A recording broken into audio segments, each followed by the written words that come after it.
The Rebel Capitalist Show. All right, guys, it gives me a great deal of pleasure to welcome someone back to the Rebel Capitalist Show. He is a great friend of mine, and he is without a doubt my favorite, or one of my favorite people to talk to in this macro space. Maybe my favorite person. I'll go out on a limb and just say that. His name is Jeff Snyder. Jeff, welcome back to the Rebel Capitalist Show, my friend. Thanks, George. And I have to say, there's lots of good people out there, so I don't take it personally if I'm not your favorite. There's many people that you could be a favorite for, so that's good. No, but really no one out there understands the complexities of the dollar funding market, specifically like you do. And that really ties into everything in global macro. So unless you kind of understand that or are cognizant of it, it's tough to really attach probabilities to any given potential outcome.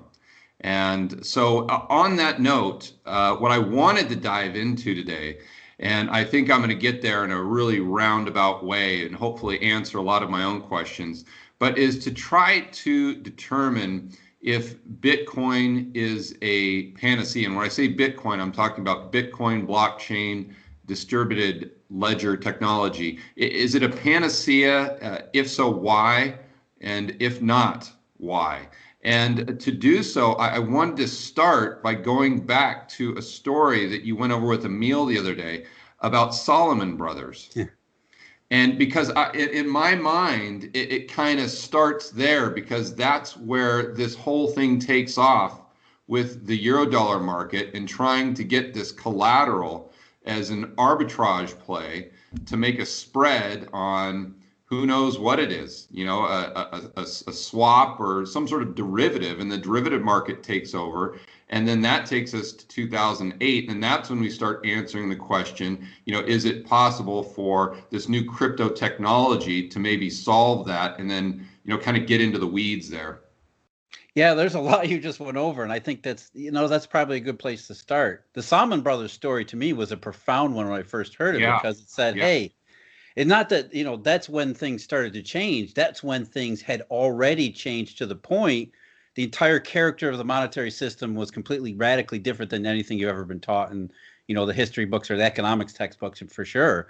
And so it was a moment, and we're talking about the early 1990s, where you can look at things and say, look, 30 years ago, you had to start looking at things very differently, or as you just described, George, you would be left in the dark about how, so many important things. This is not just about the plumbing or the specific nature of repo or collateral or anything like that. This is about how those things impact everything else, because as you pointed out, it does impact everything else. Everything else flows from the dollar system, and this was a key part of the dollar system. Right. So let's go over the story of Solomon Brothers in case people missed it. And then from there, I want to kind of try to figure out what this guy or several people were doing, why they were doing it, and then how that did that show that that the Eurodollar market outside of the United States was growing bigger and bigger and bigger, to where it was now maybe even larger than what we knew domestically, and what we still think is the center of the dollar funding market, and that's of course the Fed. I mean, was that the genesis? And then where I'd like to go from there, Jeff, is something that I've been thinking about a lot lately, and that's velocity. As you know, if you look at the velocity the way the Fed measures it, let's say just whatever money supply measurement you want to use, divided or taken into nominal GDP. But one of my videos recently, I said, okay, well, if we don't know the money supply, and this goes back to some of our conversations, and then how do we know that velocity was increasing during the 1990s? And maybe it was just the catalyst of Solomon Brothers increasing the money supply in the shadows. Therefore, when nominal GDP went up, it was a result of increased money supply, not necessarily velocity. And if that is true, that's it exactly. What the Fed said was what we're seeing is velocity rising, but that doesn't mean velocity was actually rising. What that meant was, given their statistics, their statistics that were outdated, they said, well, velocity's rising. Well, what they knew velocity wasn't rising. What they were really saying is, we have no way of measuring money, and look at what's happening here. Something's going on with the system that's telling us our ability to measure and monitor the monetary system is getting way, way out of whack. And what they said in the middle of the 1990s was, especially Alan Greenspan, if you go back to some of his speeches, including the Irrational Exuberance speech in 1996, what Greenspan said is, we kind of hope that it goes back in the years ahead, that, we can start monitoring money again. We hope this is kind of a fad and things get back to the way they were before. But even then, I think they knew this was brand new, uncharted territory, which was, if you don't know what M is, you have absolutely no idea what V is. And so if you assign an arbitrary M, V is going to do whatever V does. Right. It's not going to tell you anything other than that your numbers are all screwed up and you don't have an accurate picture of the system. So that's really what happened in the 1990s. It was so let's go back and go over the story of Salomon Brothers, and then I think we'll be able to connect the dots for the people that probably aren't following the conversation so far. Well, yeah, one of the reasons, or one of the ways in which money evolved outside of the traditional M's, which goes into the equation of exchange, obviously, M1 or M2, was repo. In fact, there was a famous paper written by an economist named Stephen Goldfeld in 1976 called The Case of the Missing Money. And what he said is essentially the same thing, except he looked at it from money demand perspective. What they said was, in the 1970s, remember, this is the great inflation, money supply growth out of control. What he said was, we went back and looked at demand for M1 or M2, this traditional bank deposit types of money.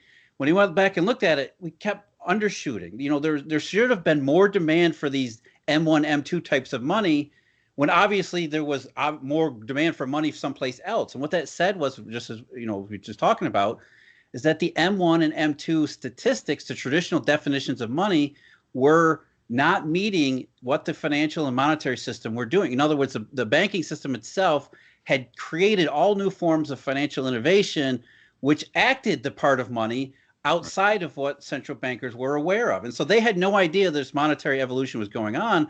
And the way that they knew that it was taking place, because they could see the consequences of it, and Goldfeld's Missing Money, this velocity puzzle in the 1990s. And repo was a very big part of that transition, because the repo market wasn't just, traditionally repo had been a way for securities and investment firms to finance their securities and investment business, right? If you're a primary dealer, you're buying bonds from the government at auction, it's very nice if you could buy those bonds and fund them in the repo market. It's a courtesy. It's an efficient way for primary dealers to meet their securities business capacities. Over time, however, especially with Great Depression era regulations in the 50s and 60s, banking system and even corporate customers started to experiment with different ways to get around those regulations, particularly Regulation Q, which capped interest rates. And what happened was, more and more, the banking system and their customers turned into the repo market to get better returns on money, but also then to use those repo balances in a real world way. Corporations began writing checks for example, on their repo balances, which meant that even though repo numbers, these repo funds, were outside of the M1 and M2 statistics, they were being used in the real economy in a very real way. And so if you don't notice that the repo market has become a real monetary market, you're looking at just M1 or M2, you're missing out on a tremendous amount of actual legitimate activity. And of course, that's what, Stephen Goldfeld said that. And we get up into the 80s and 90s, where repo only grew and grew and grew and expanded to become an even more crucial part of the monetary marketplace. That's really what we're saying here. And velocity in these M's is, you're missing out on what actually takes place in the economy. It doesn't matter what your textbook definitions are. It's what the system actually does. I mean, who cares if it's in your textbook? If banks are out there using these monetary forms that aren't in your textbook, then your textbook is outdated, and you need to do something about that. So, getting back to really about, there's a portion of, we'll call it money, that's in the sunlight that everyone can see and everyone knows is there. But then there's another portion of money that is in the shadows, that very few entities they may know about, but it's almost completely unquantifiable. And what the Fed, and correct me if I'm wrong, what they do just to give themselves the feeling of maybe having more control than they really do, is they just completely ignore what's in the shadows and kind of sweep it under the rug, pretend it doesn't exist, and then just exclusively focus on what we can all see in the sunlight. But in doing so, it's it leads to bad data going into their economic models, and therefore bad policy prescriptions, to say the very least. Well, first of all, their models don't really take account the monetary system or the financial system at all, which is already a big red flag. If you know anything about DSGE and econometrics, you know that there's a huge blind spot to begin with. But this is why you're exactly right, George. There's shadow money. And you said earlier, is that larger than the domestic sunshine money? Yes. In fact, even in the traditional Eurodollar format, a Eurodollar used to be a deposit of U.S. dollars on an account someplace outside the United States. Mm-hmm. Even just some of these traditional Eurodollar forms, forget the derivatives, forget repo, just Eurodollars, these deposit accounts outside the United States. By the end of the 1970s, those Eurodollar markets were already larger than the domestic money supply. And I'm talking about M1, not just M1, but M2. By the 1990s, they were a third to twice as large. Just Eurodollar deposits. So this offshore monetary system that's already a shadow because it's offshore, it's already in the shadows, was far larger by the 1990s than the domestic system. And what the Federal Reserve, as you pointed out, George, what they decided to do was, we can't figure this money out. We're just too far behind. We don't have enough information. There's laziness. Some of it's intellectual arrogance. What the Fed decided to do was, okay, we'll take a step back from the monetary system. We're going to change the way central banks operate. We're no longer going to pay close attention to money. Instead, we're going to pretend, and we're going to move around the federal funds rate, and we're going to signal. We're going to try to drive the banking system, the real economy's expectations, so that we can pretend that we're in control, but we don't have to care about the details, right? We can control the banking system by moving the federal funds rate around. If we raise the federal funds rate, that signals to the banking system to tighten up. We don't know how they do it because we don't know any of this stuff. But if we raise the federal funds rate, we expect the banking system to respond because we're the big bad Federal Reserve and nobody fights the Fed and all this other stuff. And that's really what it was. It was the belief that we don't have to know the monetary details because we'll fly way above it. We'll send some signals into the banking system, let the banking system take care of the details. Obviously, the flaw in that arrangement was, it was obvious in 1997, 1998 with LTCM and that, the Asian flu episode, which was essentially a precursor event to what would take place in 2007 and 2008, which was, you better know something about the monetary system because if it starts to go awry, these signals aren't going to do you any good, as we found out in 2007, 2008. Maybe you do need to know something about the monetary details, which takes us back to the Salomon Brothers episode in 1990 and 1991. Okay, great. So let's go over that. Let's review that story because I think that'll really force the light bulb to go on in a lot of people's minds as far as how that Eurodollar system, the dollar funding market, the repo, the swap market, all of these kind of ways to eke out alpha, if you will, was being kind of financially engineered more and more and more, which I guess would take us to when it all kind of collapsed in 2008. But I think this story really, really shows us exactly what was going on there and why. Yeah, we're talking about, before we get it, it's qualitative expansion, right? It's monetary forms that are evolving outside the tradition. It's not just quantitative expansion, which we know that was taking place even in the sunlight, but qualitative, all these different ways of operating these funding markets and doing monetary things with things that people wouldn't realize, hey, this is a monetary form. This is a currency-like system. So in the early 1990s, we had this primary dealer called Salomon Brothers, which is actually one of the most famous primary dealers, especially in the 1980s. They were maybe, you think about Michael Lewis's stories, Liar's Poker, and the things like that. They were written about Salomon Brothers, one of the first shops to take over, to really embrace the quantitative aspects of some of these financial things. But in terms of what was at issue was U.S. Treasury auctions. And Salomon Brothers was bidding for complete allotment. So the government would say, I'm going to auction off, a certain amount of 10-year notes. And here comes, the Salomon Brothers auction desk saying, we want all of them. Whatever you're going to auction off, we're going to pay for them. And the Treasury said, no, we really don't want you to do that. We got to spread this out a little bit. And so they were kind of warned, hey, don't do that. Except they kept coming back and saying, we want all of this paper. Whatever you auction off, we'll take it. And they, finally the Treasury Department said, look, you're not allowed to. We're going to start putting position limits on, because this has never happened before. We're just going to start putting position limits on the auction. And the Salomon Brothers guy he kept ignoring it. In fact, he flagrantly violated these rules.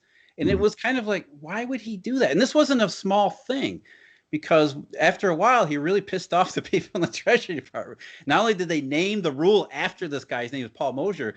Now that they named the auction limit rule after this guy, he kept doing it to the point where they're like, listen, we're going to yank your primary dealer status, which would effectively be a death penalty. And he set up like fake accounts to do it, or he'd do it with customer accounts. I mean, it's like they were giving away free gold, or like they were giving away free money. So that's where you're like, okay, well, if they were giving away free money, then how? Like how was he turning it into what's the free money? Yeah. Right. That's what people couldn't figure out at the time. And I dare say nobody has figured out today either. Nobody could figure out why he would do this, to the point where Salomon Brothers had to be actually rescued by Warren Buffett. Warren Buffett had to come in to keep Salomon Brothers from getting the death penalty, because Treasury was really pissed. They were going to yank their primary dealer status, which would have put them out of business. And so, as you pointed out, this guy was, when the Treasury started making noises about yanking their primary dealer business, they started hiding some of their trade. They didn't stop bidding for treasury paper. They started using customer accounts and placing bids through customer accounts and making it look like these were indirect bids when they were actually for Salomon Brothers. And so this triggered not only, it triggered, first of all, this congressional backlash where Warren Buffett actually had to go before Congress and defend Salomon Brothers. This is the stupid actions of a rogue employee, as they put it. Except when you go back and read some of the literature, especially the Treasury Department, the OCC, Federal Reserve got involved after the fact and said, we need to kind of take a closer look at what's going on here. So they produced this really long, I think it was 100 some odd page report about what was going on. And they didn't just look at Treasury auctions. They looked at MBS auctions, agency auctions, Fannie and Freddie, those kinds of things too. What they found out was this kind of bid rigging and bid cheating was widespread. I forget the number exactly. I think it was 93 out of the maybe 100 dealers they surveyed had been caught doing this thing. They were keeping two sets of books. And so everybody was asking, why would they do this? Because there didn't seem to be any profit motive. Why would you care about, if you wanted a few extra $1 billion or $300 million in recently auctioned treasury notes, where you can just go in the secondary market and buy it? You shouldn't need to cheat in order to get this on the run, auctioned off paper. So there was something in the fact that these were on what we call on the run, which is recently auctioned off securities. Why were these so valuable that dealers in both the treasuries and MBS were willing to essentially commit fraud in order to obtain this kind of paper? Yeah, exactly. The conclusion has to be that they were making so much profit that on doing this that it somehow justified the epic amount of risk they were actually taking. So yeah, and that profit wasn't on the specific buying of securities. Right. It was securing the on-the-run treasuries that could then be used in the repo market to either lend securities or lend the treasuries to other people who might want them, but more so to fund your risky activities, as you pointed out earlier, in derivatives markets or any other thing. Once you obtain the best quality collateral, you've essentially unlocked the highest possible leverage possible. And that's really what it's about. It wasn't about speculating or cornering the market on treasuries, as it was getting the best repo collateral possible so that I have a stock of the best collateral that I can then use to expand my balance sheet, do all sorts of risky activities, because this is the best form of funding leverage possible. And that was really what it was about. It was this transformation from, the old way of doing things, money multiplier, take in deposits and make loans and those kinds of things. So this new wholesale global offshore format where you need collateral, you got derivatives, we got all this qualitative as well as quantitative expansion, at which the collateral part of it is the key to everything. Right. But doesn't that prove in an indirect way that the money in the shadows was exploding? Yes, because by then it had become so much. And remember, back then, the government wasn't auctioning off as much as it does now. Obviously. Right. Even though, in the 1980s, people complained all the time about, the exploding deficits as we do now. It wasn't the same thing. And so it was sort of a shortage of collateral. And at the same time, that's, not part of the Salomon Brothers story, but a part of the story of the 1990s and this qualitative expansion was the rise of something called securities lending, which was this business of dealers taking in collateral, but not just for their own purposes, but then renting collateral out to other people. And so what developed were these long collateral chains, or collateral reuse, repledging, rehypothecation, that underpinned and it supported this quantitative expansion in money throughout the entire world. And so we had the 1990s, supposedly the great moderation into the 2000s, which we all know it wasn't very moderate because there were asset bubbles everywhere. There was money, there was money being created in the shadows that was doing real world things. And everybody said, look, it really does seem to be awfully bubbly, doesn't it? But where's the money behind it? And you couldn't make those two connections, which is why the Federal Reserve got away with it for as long as they did. Because they could say, well, we're under control. We think everything's fine. But what had really happened was qualitative expansion that unlocked this quantitative expansion. And it really had put a premium on collateral in the marketplace. So where my mind goes is how much, if any, of the dot-com bubble or the housing bubble can we pin on the exponential growth of this shadow money system that started way back in the, call it after Bretton Woods, but really started to take off in the late 80s. The dot-com bubble, I think, was more of a sentimental thing. And look, the economy's great, inflation's low, the Federal Reserve has got everything. There's no risk. And when you perceive that there's no risk, then it's easy to bid for any asset at any price. But was there more liquidity available to go into the market as a result of the shadow money? Yeah, and I think that was just an offshoot of it. But the second part of it is absolutely the credit bubble, which was the key to everything. The credit bubble really took off in 1995, which is, again, that's when the stock market took off too. And so I think it was really about the housing bubble in the United States. And this credit bubble was not just a domestic thing. It was a global thing. In some ways, it wasn't even a bubble. You'll think about the economic transformations of emerging market economies like China, for example. It wasn't necessarily a bubble. It was a really good thing. We had enough, credit and money, hot money, whatever you want to call it, that was created in the offshore Eurodollar system that allowed these economies to transform themselves at our expense. But, that was a good thing overall. But by and large, the credit bubble that took place, especially from 1995 to 2007, this was completely financed by this Eurodollar expansion. Okay, so let's go back and just quickly give an example of rehypothecation. Just because we say that people kind of know what it is, but you gave okay, this is how it would work step by step. And you did that with your last podcast with Emil that I was just listening to this morning. And so if you could just give a step-by-step example of how that would work, I think it would give people a better picture of really kind of what's going on here. Yeah, and first of all, there's different ways of doing this. So, but the easiest way to illustrate what we're talking about here is, George, we'll assume you're a hedge fund manager, and I'm your prime broker dealer. So you want to buy securities because that's what you do. You're a hedge fund. You're trying to make a return. And the way you want to do that is you want to be able to leverage your assets too, because more leverage means greater return. So you come to me and say, I want to buy a U.S. Treasury, but I only want to put up a small amount of the purchase price. I want to go in the repo market to buy the rest, or I need to fund the rest of the Treasury because that gives me the leverage. And so I'm your dealer, and you're a good customer. I want you for a long time, and I want lots of customers like you, so I want to keep you happy. So I'm going to do that. So I take a small investment from you. I go into the marketplace. I buy the Treasury for you, but I don't really buy it. I fund it in the repo market, or I fund it on, I lend you the funds on my own behalf, or that I have, so that you can quote unquote own this Treasury, even though you've essentially borrowed almost the entire purchase price for it, except for a little over collateralization. So in other words, you're borrowing the funds to buy this Treasury, and you get those funds through me. Either I lend them to you directly, or I go into the marketplace and I borrow them on your behalf. Mm-hmm. And why I do that, why do I lend those funds? Because I want to make you happy, but I also want to give you the best possible terms. And so in order for me to get the best possible terms and secure them for you, the cheapest rates, the best haircuts, all these other kinds of things, you're going to give me the right to this Treasury that you own, that you have title to. You're going to allow me to reuse it or repledge it. It's called repledging. So this treasury that you own, I have custody of it. I'm going to go in the repo market and I'm going to post it as collateral in a repo trade. And so in a very simple, plain vanilla relationship, I've gone into the repo market on your behalf using your collateral to do so. Right. But what happens is in reality, it's a much more complicated situation. In other words, I have you as a hedge fund client. I have, dozens of others. I have other dealers that are clients as well. And so I'm getting lots of collateral coming in.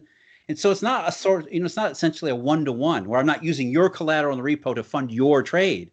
What ends up happening is I have lots of collateral from you and everybody else coming in, and I just use that collateral on everyone's behalf to secure my own activities. In fact, a lot of my money dealing activities and derivatives and other things are based upon this pool of collateral that I've obtained that's not mine.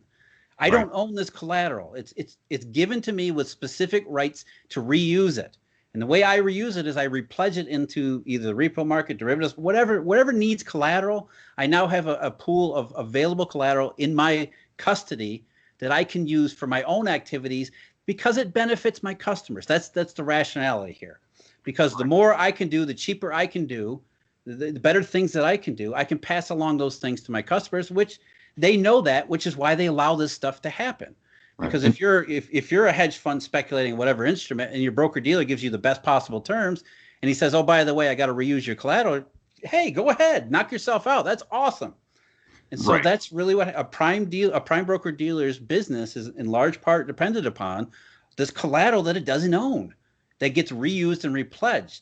And so how often does it get reused and repledged? Well, damn near all the time. Some study, it's different for whatever study. And the fact that we have to study this stuff tells you how much of it's in the shadows to begin with. We don't know. Why don't we know? Well, we have to go back and certain people pick out, dealer samples and they say, well, 85 or 90% of all treasuries, for example, they get repledged. That's a huge amount from dealer. For all these dealers are taking in collateral to get repledged. And then it's not even, I take the collateral from you, I use it in my own activity, so I've repledged it to another dealer. So now your collateral that you own has been repledged to another dealer who now we both have this custody collateral. That dealer then pledges it to another dealer who pledges it to another dealer. Next thing you know, your collateral, George, has been reused 6 or 7 or 8 or 9 times. Yeah. You guys think that on average that it gets reused 6 to 8 times. Yeah, which again, we get these numbers from, these intermittent studies. Every once in a while, somebody goes back and says, hey, we should look at the collateral system. And, it boggles my mind and think, why do we have to have studies where you have to sample deal? Why don't we know this stuff for sure? And the reason is, going back to what we started off our discussion with, central banks, regulators decided a long time ago they didn't want to care about the details of the monetary system. And this collateral stuff, repledging, reusing, is a huge, huge, huge part of it. Yeah, I mean, that's probably what Salomon Brothers discovered, and that's why they were willing to take all that insane amount of risk to lose their license, because they could make so much money rehypothecating this pristine collateral, or just giving it, or what however they were manipulating the system, or creating these contracts that who knows if they'd hold up. It's just that's. Oh, we've only scratched the surface here. We're just giving simple examples. We haven't even talked about securities transfer, collateral transformation, and other. The real meat and potatoes of the securities lending business. I mean, it's just this reusing and repledging stuff goes in. It's horizontal as well as vertical. I mean, it gets you reuse the same collateral all sorts of number of times, but it's also the basis for transformation, where you take risky junk and make it look like it's a U.S. Treasury. Right. So you have this, it's like a huge ball of collateral. It's supposed to be owned by certain people, but it's ownership. What does ownership really mean in this case? Because it gets reused, it pledged. There's repo fails. There's all sorts of fuzziness that takes place in this collateral space, which is enormous. And as we said before, this is underpinning the entire global financial system. This is the key point to the structure of the global monetary system, whether it's U.S. dollars or not. It's all across all currencies. Right, but what I was thinking when you were talking about that with Emil, and still what's going through my mind, because you always talk about there being a collateral shortage, that there's not enough pristine collateral. But I'm asking myself the question, is that the problem, or is it that the financial system is just way, way, way, way, way too big, and it's just trying to create collateral, and therefore it looks like it's a shortage, but it's the system that's gone rogue and is out of control? Well, that's actually two different problems. You're exactly right. And the safe assets shortage is really, it's saying, hey, look, the system as it actually is, which may not be the system we really want because it doesn't work, but the system as it actually is does not have enough safe collateral. That's definitely but the other question is, do we want this system that can't create its own collateral? And really, that's what collateral transformation and securities lending is about. It's trying to deal with this collateral shortage and bringing in other kinds and packaging them up and doing all sorts of strange transactions to make it, to increase the amount of safe collateral being repledged and reused. And that's kind of a weird thing, right? Because we're talking about, there's a collateral multiplier too. It's not just, money. We have collateral is a currency-like system all its own. And, it's almost like a fractional reserve system because owners are, you're owner of this collateral, which is very currency-like, which you're right. That's what Salomon Brothers figured out in the 1980s and early 1990s. Yeah. This was the real money here. This is the money we want to get involved with. And so if we have this multiplication through reuse and repledging, is that really something we want to take place? Because think about what repo is supposed to be, repurchase agreement. This is supposed to be collateralized lending, the safest kind of lending. When we're talking about repledging and rehypothecation, we're completely redoing the whole thing. And by the way, since the financial crisis, unsecured markets have essentially dried up. And so over the last 13 years, repo is now pretty much the only game in town as far as funding markets go. So it's not like we're moving toward a solution to this problem. We're moving away from us. We're making repo and collateral even more essential than it was before. And so if there is a safe asset shortage, given the way things are, and there is, what that means is the system is trying to deal with it. And in some ways it tries to deal with this safe asset shortage is they're not good. Using junk bonds, for example, to underpin these collateral transformations introduces more risk in the same way we saw subprime mortgages were used in repo back in the pre-crisis days. So it's introducing more fault lines and more potential problems than it is actually solving the issue. How does what's going on in the shadows, or with the repo market more specifically, how does it benefit the real economy? Because I sit there and think to myself, okay, the wealth in the economy is the goods and services it produces. And how does what's going on, what we just talked about over the last 20 minutes and what we described, how does that benefit the real economy? Well, it's not easy to see, right? Because you think, an importer, exporter, or somebody that's building a factory in Singapore, they're not really accessing the repo market, right? And so it seems like there's a disconnect. This repo stuff is for Wall Street, and is this really is this really part of the real economy? And the answer is yes, it is. Yeah. Because the person or the people are trying to build a factory in Singapore, where are they going to get the funds to do so? Though they can borrow local Singapore dollars, but those are kind of hard to come by. They're maybe not the best way to do it. Instead, I can borrow dollars from a global marketplace. From really, when the Eurodollar system is expanding, we can borrow these dollars very cheaply and easily and efficiently to allow us to build this real wealth in the real economy. And where do those dollars come from? Well, they come from the banking system that participates in these financial markets, including repo. So repo is the key part of this global monetary system that greases the wheels for real economic activity all over the place. So the repo market is really the key to the Eurodollar system itself. It is, yeah, absolutely. And I say, the repo market to me is the lender of last resort, not the Federal Reserve or any of the central banks. When you have no other alternative because of some other things, whether it's commercial paper breakdowns or anything, as we saw earlier this year, repo is your last resort. If you got collateral, you can stay alive. Right. Yeah. So then everyone always talks about velocity today and how you get velocity up. How do you get velocity up?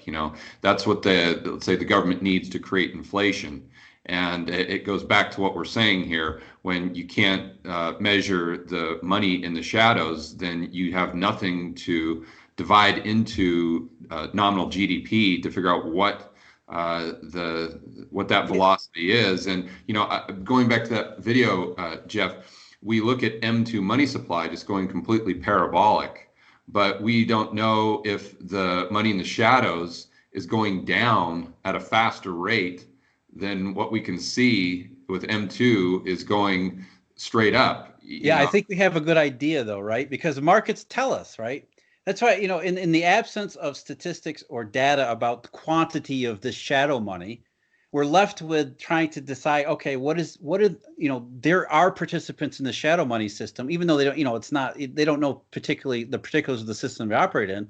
But the banking system does tell us what's going on in the shadow money system with, yield curves, money curves and things like that. So they do give us an indication of what's going on in the shadows. And you're right, because the visible M2, like the Federal Reserve's balance sheet and bank reserves, has gone parabolic. But we have to realize that in the shadows, the banking system itself is telling us there's contraction. There's at least offsetting stuff going on there. And some of that's technical and some of it's not. But really, what we're seeing is more deflationary shadow money pullback, destruction, whatever you want to call it, than there is visible monetary creation through the old traditional depository ways. So do you think Friedman was right? Which part? Friedman's right and wrong about a lot of things. But do you think he's right that velocity is consistent? No, I think velocity, we're talking about, especially what you said earlier, velocity is essentially a tautology. If you don't really know what M is, then V is just going to move in opposition to whatever your M is, because M is arbitrary. And so if you say you're setting M times V equal to the other side, P times Q or P times Y, that's an arbitrary equation. It's not a real equation. It's never been proved. You're assuming one is the other. And in this case where you don't know what M is, the V is just going to always move in the opposite direction of M, because M and V don't really impact P and Q.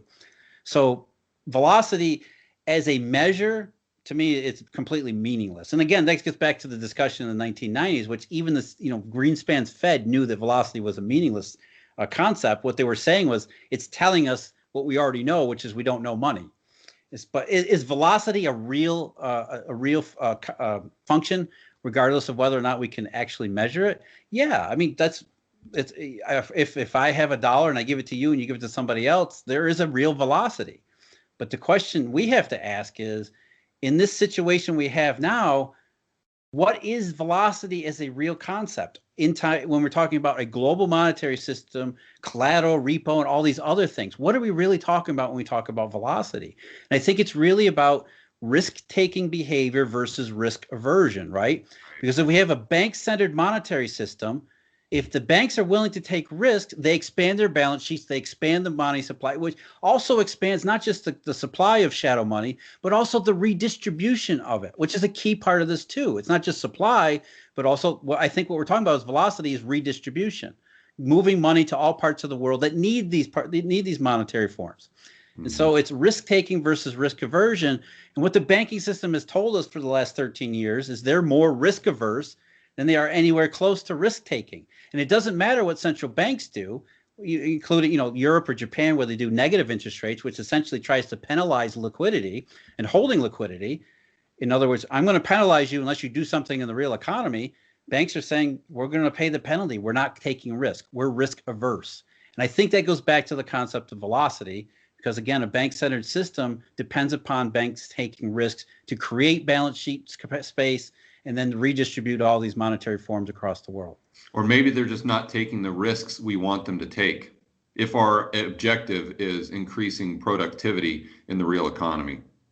Yeah, and I think that's a separate discussion too, whether or not this Eurodollar system was the most efficient way to achieve sustained economic growth. I think we would all agree that it's not, because it created a situation that was completely unstable and unbalanced, even at the best of times. In the late 90s and middle 2000s, that was not the way to create sustainable economic growth. So that's already one question. I mean, do we really want to go back to that kind of a system? And I don't think we do. So we're really talking about two different things, which I think is what your overall point is. The system, we don't really understand the system as it is. And even though that's the case, we don't want to go back to it. We don't want to fix what we have. We want to move forward. Realizing where we are now, let's move forward into something that might actually work. Yeah, I was just, my point was, are the banks taking their balance sheet capacity and using it to create $250 billion worth of derivatives, or are they doing it to fund that factory in Singapore? Or well, what they would say is that Dallas or something. Those two things are related. It takes that many derivatives to do that. And, there is some legitimacy to that position because these derivatives are really balance sheet tools in the same way collateral is.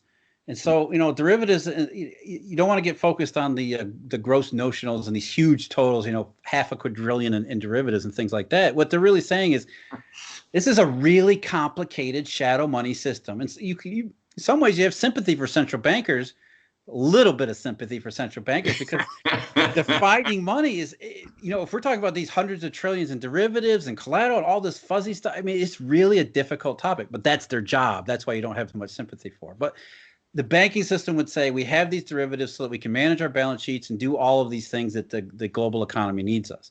The problem is the global economy needs this inherently unstable system to work in the same way it has over the last 50 years. That's the problem. We've got the wrong monetary system for the way we want the economy to operate. So let's go back to the original topic of discussion. How would Bitcoin or blockchain or distributed ledger technology help us fix this problem? Or are there some things that it would fix and then other things it's just we got to figure out a different solution, or maybe there needs to be another iteration of some other cryptocurrency, or maybe an iteration of Bitcoin itself? I'm sure you've given this a lot of thought. So, and I mean, when you're talking about the rehypothecation, what's going through my mind, of course, is the ledger would be able to tell exactly, who actually owns what. So at least you could see that. And maybe it would it would give us a tool to quantify how much money is actually in the shadows. I don't know. That's right. I mean, to me, the solution is a stable monetary system because what we have now is unstable. And what I mean by unstable, just what you pointed out, George, is lack of transparency. Let's think, for example, for a second, what is a bank? What is a bank in the modern setting? I think most people, when they think of a bank, and I might be wrong, but I think most people think of a bank as something like the 19th century, where somebody shows up with gold coin and cash, and then the bank, puts it in a vault. That's not what a bank is nowadays. A bank is nothing more than a glorified bookkeeper, right? You go to the grocery store, you whip out your debit card, you put it in the machine, and what you've done is essentially created a ledger transaction, right? The money will go from your account to the grocery store's account. And it might take two banks for this transaction to take place, but all it is a network transaction, right? There's no cash, there's no money involved. It's really bookkeeping. It's just a bank liability. Exactly. And that's really, banks are essentially two parts. And the first part is what they mostly do is bookkeeping. And so we ask ourselves, do we really need a banking system to keep track of all just transactions? No. And that's really the beauty of blockchain distributed ledger technology, is that it can do all these things we don't need the banks to do. We don't need a bank to take care of all this bookkeeping. We can create, as long as the blockchain technology is sufficiently robust, that would replicate the bookkeeping functions of the banking system already. I don't think we're quite there yet, but moving forward, I think that replaces the bookkeeping. Now, where it becomes more complicated is, what are the rules governing the amount of money and credit in the system? So you're talking about credit supply and money supply, and then redistribution of those things. And I think the blockchain technology can do those too, because right now, as a bank-centered Eurodollar system, what we've done is we've privileged the banking system as bookkeepers, but also we're saying, okay, because you keep the books, you're allowed to decide how much money and how much credit gets created and who gets what.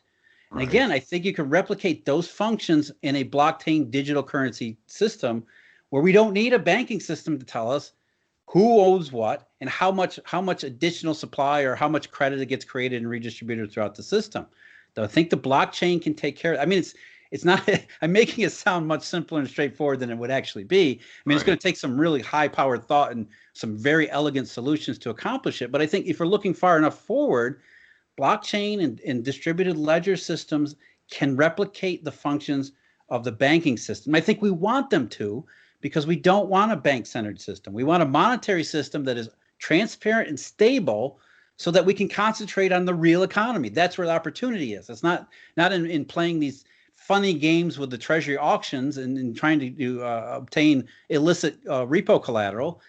we want people we want the financial system to work for the real economy and think about only real economic opportunities. And the way you get there is by having a transparent, stable monetary system where everybody knows the rules. We don't have to wonder what's going on with banks. Who's creating what? Is the central bank printing money? Well, is it on the blockchain? No, then it's not money printing. So I think in a very high level way, that's what I see moving forward is if you break down the functions of what banks actually do, the first one's easy. The bookkeeping function, I think that could be, I mean, that might be closer than we think. Right. Because I think just the other day, someone sent to me an article that said JP Morgan had booked a repo trade on the blockchain, an intraday repo trade. So, I mean, that stuff is already happening. We take away the bookkeeping function, then what's left is we have to decide how can the blockchain take care of credit creation and redistribution. I think it can be done. Right, but so I want to unpack that a little bit because a lot of the people see the greatest benefit to Bitcoin is its scarcity. There's only 21 million of them, and they envision a world where there's just 21 million Bitcoin, and the way people distribute more and more purchasing power is not by creating a Bitcoin IOU. It's deflation. It's through making it divisible, right? Right, so repricing. Yeah, so I mean, I totally get that. So, but I don't want to put words in your mouth, but I think you would argue that that's going to be very, very difficult. And ideally, you'd have to come to some middle ground where you could create IOUs, for lack of a better term, on that particular Bitcoin, whether that's decentralized or not. I would argue that that's going to happen. If we had a Bitcoin-centered system, or not Bitcoin, but even just a fixed monetary system, you will absolutely have quasi-money show up. Because fixed monetary systems don't fit with a dynamic economy that's growing. The central problem is always been, and this goes back, ancient times, is trying to meet and match money demand and money supply. Because There's always money demand, and it's never stable. It's not the same demand each time. Sometimes there's money demand for good things. Sometimes there's money demand for bad things. So you got to intermediate which is good and which is bad. Sometimes there's more good than more bad. And so you want a monetary system that's at least dynamic enough that it can more efficiently match money demand with money supply. And I don't think a fixed system will work because, as I said, eventually what happens is in a fixed system is the system will create other forms of money to work around that kind of shortage, that kind of scarcity, that artificially imposed scarcity. And so I think the most elegant solution is to try to create dynamic rules on the blockchain technology or digital currency, whatever form it kind of ends up being, that allows some kind of dynamic forces in the money supply and redistribution end of it so that it can, what we hope, best matches the dynamic nature of money demand. We don't want a strict, limited monetary system because you're just inviting danger, you're inviting disaster. Does it look like free banking, except backed by Bitcoin instead of gold? That's really hard to tell because it depends on which direction you want to take it. I mean, free banking is the principles of free banking, I think, are solid, and I think you want to look at those and think and say, yeah, this needs to be part of it. We need to encode some of those, even gold principles, gold-backed system. Some of the best parts of these ancient monetary systems or these old monetary systems and say, how do we write them into the blockchain system so that we have those kinds of principles without necessarily that kind of a format? So it's really, I think we want to be, and we also have to look forward because we don't want to limit ourselves to, okay, this is the way things are today. We assume it's going to be this way forever. Because if one thing that history has shown is that monetary regimes change fairly regularly. And the reason they change is because they don't stick with the times. The times change, and you're left with an old monetary system that breaks down. Bretton Woods was the same way. The classical gold standard was the same way. Also, throughout history, that's always the case. So you want to have a dynamic system that can at least keep up with the way things are today, and hopefully be able to continue to match the world that we live in, which is constantly changing, for as long as possible into the future. It has to be stable and predictable. That's really the keys here. What do you think about Mises' argument against free banking in favor of full reserve, implying that free banking was fractional reserve, where he said that it would always inevitably create the business cycle and kind of a boom bust to whatever degree you used as a reserve ratio, and that if you stuck with full reserve, although you wouldn't have as fast of growth over the long run, it would exceed the growth that you have through kind of the smaller boom and bust of the fractional reserve system because you're not misallocating resources. That's exactly what I'm talking about, except not being as strict as he was. What I'm saying is we want to most efficiently match supply and demand so that we minimize the boom bust cycle. I don't think we'll ever be able to get away from them because human beings are human beings. Let's face it. That's the key here. It's not the monetary system. The wrong monetary system whets the wrong kind of appetites, but those appetites are always there. Human beings are always going to be excessive, and then in times of danger and scarcity, they're always going to hoard. That's just the way people are, and I don't think we're not going to get away from that. And so what we really want to do, as he was saying, is look, we want to minimize or at least make the most out of the opportunity, and I don't think that's being a strict, limited monetary system. It's a dynamic system that when things are good and things are going well, we reward the best parts, the most sustainable, productive parts of it, allow them to continue to grow and flourish, so that the overall boom bust cycle itself is a very, you're talking about narrowing the amplitude, right? Mm-hmm. So we have more peaks, less valleys, maybe having them more infrequently business cycles, but still, there's still going to be business cycles, and I think the way that you do that is best, most efficient matching between demand and supply, and that's not a strict limited case. I think it has to be dynamic. And then, that's really what digital technology computers, that's what they're good at. They're good at complicated equations, and all we have to do is set up the rules that govern the way the blockchain or the digital currency system works. And some of those rules could be, decreasing supply. But then it still falls on our shoulder to keep the rules.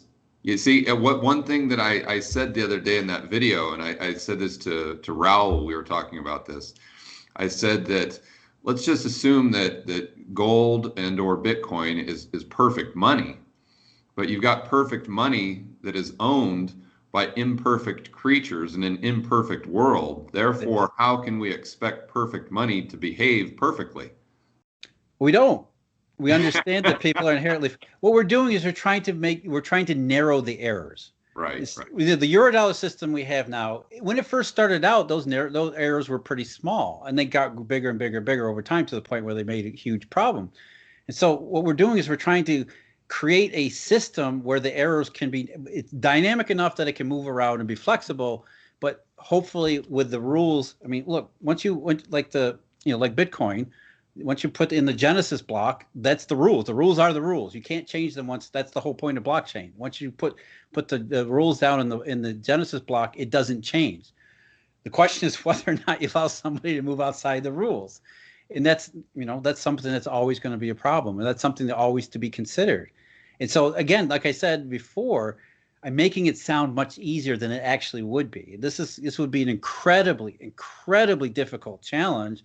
And it's going to take an enormous amount of resources and some of the smartest people on the planet to be thinking about it. And the problem we have now is nobody is. Bitcoin, that's just that's some bubble over there in technology or something, And that's part of the Eurodollar story, that because it's still shadow money, people don't realize what's really going on and what needs to take place from that, which is we need to start looking forward and taking solutions seriously and start thinking about them in serious ways, because it doesn't work the way things are now. Right. Those great points. Okay. Oh boy, we're getting short on time here. One thing I wanted to go over, kind of switch gears a little bit, and that was kind of some high level stuff, and that was really fascinating, but we'll make it a little more basic here. And I always hear you, and I'm sure all the people listening and watching right now hear you in other podcasts always say, well, this isn't money printing. When they're doing QE, it's not money printing. Where the Bank of Japan is doing XYZ, it's not money printing. It's not money printing. So one thing I was thinking to myself this morning is I'm like, you know what? I want Jeff to actually define what money printing is. So in Jeff Snyder's terms, what is money printing? What money printing would be right now, today, would be shadow money expansion. Okay. It's really that simple, right? Because what you said earlier, George, is hit the nail right on the head. If you see visible money or visible forms, I don't treat bank reserves as money, but some people could.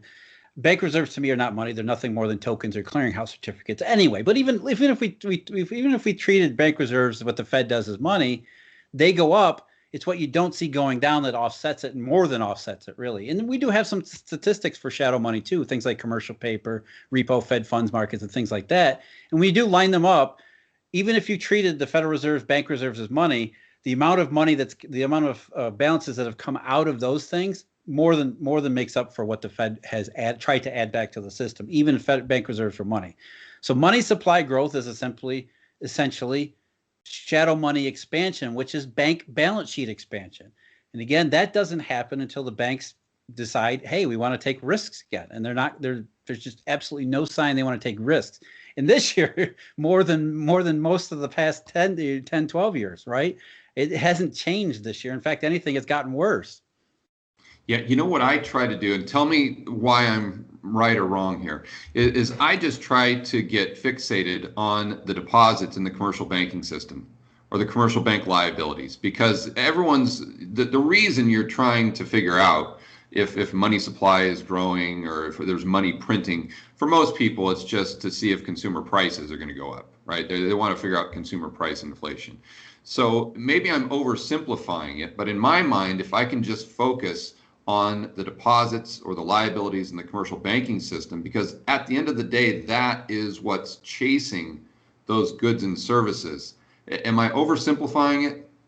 I think so. And I think you're leaving out the stuff that we talked about at the beginning, which, the repo market, how corporations, for example, use repo balances to do real world activities. They write checks against the repo fund. That doesn't show up as a simple deposit. It doesn't show up in.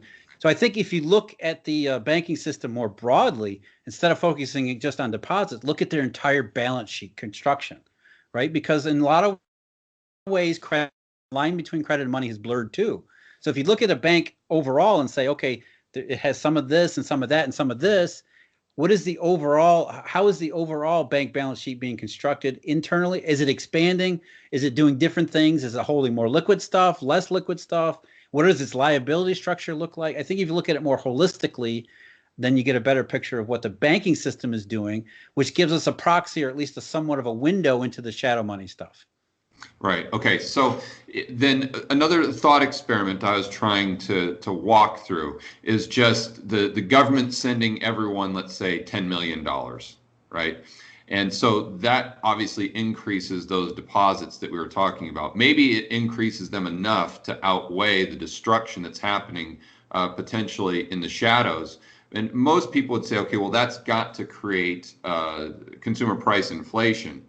I'm guessing what you would say, and I'd like to hear your thoughts on this, is it would initially, but then at some point it's going to kind of find an equilibrium point because it goes back, and but does it go back to what Friedman was talking about in the 1970s? It was the permanent income hypothesis. And if it does go back to the permanent income hypothesis, because I was thinking about that, then how do we reconcile that with what Hume was talking about with the price specie flow mechanism? And I don't know if you're seeing how I'm connecting the dots there, because Hume, I believe, would argue that if there's an increase in money supply, then people are going to go out and spend it. That's going to increase the price of goods and services right away. But how is that? How are people seeing that in and of itself? Permanent income? And if they're not seeing it as permanent income, then what was Hume maybe was that an oversimplification when you look at what Friedman was talking about in the 70s? Did you see how I'm thinking that? No, and I think you're right. And I think Hume was oversimplifying things because the system was different then. It wasn't the same thing. We're talking about specie versus, this fuzzy shadow money that we're talking about today. There's all sorts of different ways to think about it. And when in Hume's day, if you got a bunch of gold, if you found gold sitting on the side of the road, you picked it up, you were going to use it. And at that point, that gold was out of the monetary system. It was out of the economic system. It was sitting on the side. It was physically outside the system. Right. So you're essentially picking up and putting it back into the system. Whereas that we're not really talking about the same kind of thing today. We're talking about redistribution and things like that. But going back to your original question, if the government paid everybody $10 million, would that be inflationary? The issue of inflation isn't really about consumer prices. And you were right to point that out, George. We're not really talking about consumer prices. Consumer prices are a symptom of what we want to see, or what, in the current case, what central bankers want to see, which is economic growth taking place that's sufficient that it creates, there's enough money in the real economy that creates growth that allows companies to raise their prices, because that's the natural way of things moving. And so if the government decided tomorrow to pay everybody $1 million or $10 million, would that be inflationary? Well, no, it would reset the entire system. And it would reset the system such that the price of everything tomorrow would be, 10 million times, or, whatever. It would be some enormously big number bigger. Right. And that wouldn't necessarily be inflationary either. That just might crash everything, because nobody would have any way of analyzing, predicting, or thinking about what tomorrow would look like. Because what we would say is that tomorrow would be a reset. And we have no idea what the other side of it would look like. And I think in that situation, you end up with the same kind of deflationary stuff we see today, where everybody just says, we don't know we have to wait for everything to sort out before we do anything. So people end up just hoarding. Deflationary in the sense of maybe not prices, nominal prices, but economic output. Right. And again, let's be specific about our terms. Consumer price inflation isn't really the issue on the other side. And so on this side, when we talk about deflation, we're not really talking about 1929 style wholesale prices collapsing by 50%. We're talking about the curtailment of, as you always point out, George, and I love that you do this, real wealth. Real wealth is not money. Real wealth is not the amount of dollars in your bank account or in your Schwab portfolio. Right. Wealth is real economic and productive activity.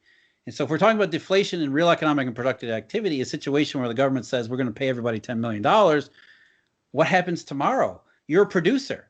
Do you win? Do you lose? I mean, there's so much uncertainty related to that. You can see how it would end up being something like March and April, where everything just shuts down until we try to figure out what's going on.